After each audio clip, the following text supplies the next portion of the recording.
31 जुलाई गुरुवार को 2008 के मालेगांव ब्लास्ट मामले में साध्वी प्रज्ञा ठाकुर और लेफ्टिनेंट कर्नल प्रसाद पुरोहित समेत सभी 7 आरोपियों को कोर्ट ने बाइज्जत बरी कर दिया। जहां इस फैसले के बाद यह साबित हुआ कि मालेगांव ब्लास्ट में इन लोगों का कोई हाथ नहीं था, ये पूरी तरह से निर्दोष थे।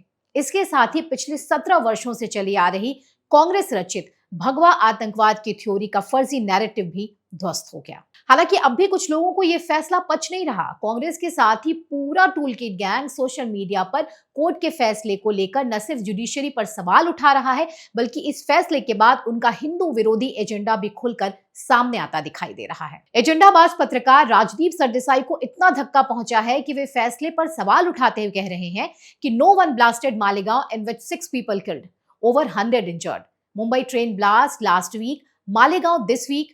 What does it say about quality of investigation and criminal prosecution? दरअसल राजदीप यहाँ पूरी जांच प्रक्रिया और जुडिशरी पर ही सवाल उठा रहे हैं। ऐसे में आइए आपको कुछ ऐसी घटनाएं दिखाते हैं जिनमें राजदीप का दिल कुछ खास लोगों के लिए दुखा था। दरअसल 2006 के मुंबई ट्रेन ब्लास्ट के सभी 12 आरोपियों को 21 जुलाई 2025 को रिहा किया गया, जिसके बाद राजदीप ने ट्वीट कर लिखा कि ऐसी जांच प्रक्रिया से हम आतंकवाद के खिलाफ लड़ाई कैसे जीतेंगे और पीड़ित परिवारों को न्याय कैसे दिला पाएंगे। उन लोगों का क्या होगा जिन्होंने सालों जेल में बिताए और अब निर्दोष घोषित किए गए हैं? इसका जवाब दे कौन होगा?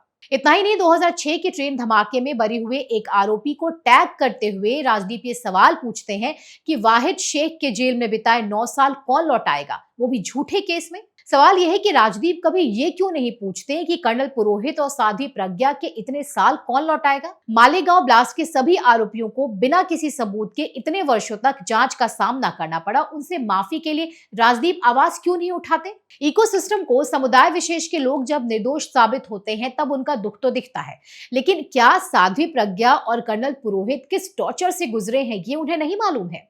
17 साल तक बेगुनाह होते हुए भी एक राजनीतिक साजिश के तहत इन लोगों को जांच का सामना करना पड़ा। आज वे निर्दोष साबित हो गए तो इस पर राजदीप क्यों कुछ नहीं बोलते। वैसे एक और कथित पत्रकार है राणा अयूब, जो मालेगांव ब्लास्ट मामले में फैसले के बाद शोक में दिख रही हैं।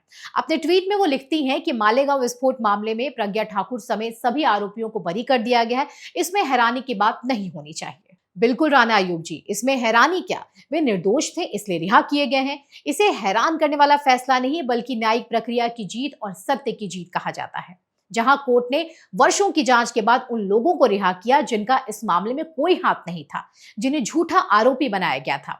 क्या इस सच्चाई को आप अभी भी नहीं मानेंगी? दरअसल मालेगांव ब्लास्ट पर फैसला आने के बाद सिर्फ कांग्रेस पार्टी के भगवा आतंकवाद वाले नैरेटिव को ही धक्का नहीं पहुंचा है, बल्कि इकोसिस्टम के उन पत्रकारों को भी दर्द हो रहा है जो अब तक सेलेक्टिव घटनाओं और एक समुदाय विशेष को लेकर ही चिंतित रहते थे।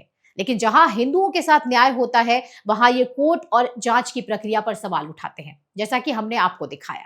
इसको लेकर आपका क्या कहना है, कमेंट सेक्शन में हमें जरूर बताएं। अगर आपको हमारे कंटेंट पसंद आते हैं तो हमें कमेंट करके जरूर बताएं, साथ ही हमारे चैनल को सब्सक्राइब भी कर लें। जय हिंद।